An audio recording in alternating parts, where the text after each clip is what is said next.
मेरे प्यारे बच्चे, यह संदेश यूं ही तेरे कानों तक नहीं पहुंचा है, क्योंकि इस सृष्टि में कुछ भी संयोग से नहीं होता। जब तक मेरी कृपा किसी पर नहीं होती, तब तक मेरे शब्द उसके हृदय तक नहीं पहुंचते। और अगर आज बुधवार तू यह वचन सुन पा रहा है, तो समझ ले, तू चुना गया है। डर मत मेरे बच्चे, अब तेरे संघर्ष के दिन धीरे धीरे समाप्त होने वाले हैं और तेरे जीवन में एक नया उजाला प्रवेश करने वाला है। पर याद रख, जब ईश्वर किसी का भाग्य बदलते हैं, तो पहले संकेत देते हैं ताकि आत्मा उस परिवर्तन के लिए तैयार हो सके। आज मैं तुझे वही 5 दिव्य संकेत संक्षेप में बता रहा हूं। पहला संकेत, जब स्वप्नों में पितृ या कोई दिव्य आत्मा मुस्कुराती दिखाई दे, तो डरना मत। वह आशीर्वाद का संकेत है और यह दर्शाता है कि अब तेरा भाग्य जाग रहा है।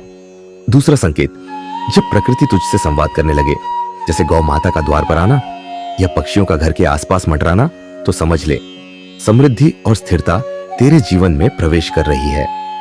तीसरा संकेत, जब ईश्वर का नाम लेते समय या मंदिर में तेरी आंखों से आंसू बहे, तो उन्हें रोकना मत। वह तेरी आत्मा की शुद्धि है और उस क्षण मेरी कृपा तुझ पर उतर रही होती है।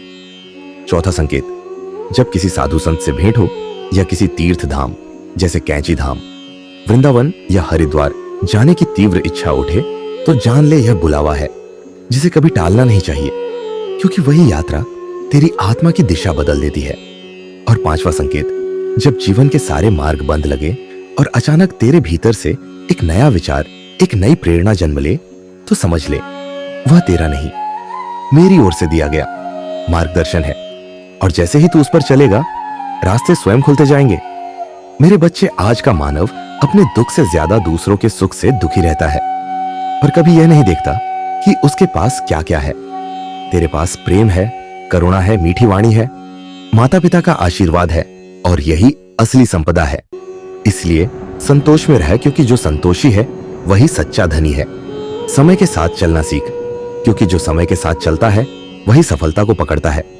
अतीत पर मत रो, भविष्य की चिंता मत कर, क्योंकि जो आने वाला है वह आज बुधवार के कर्मों से बनेगा। अब अपने जीवन में प्रेम, सेवा और भक्ति को जगा ले और सच्चे मन से मेरे नाम का स्मरण कर, क्योंकि जिस दिन तूने पूर्ण श्रद्धा से मुझे पुकारा, उस दिन तेरी मनोकामनाएं पूर्ण होंगी।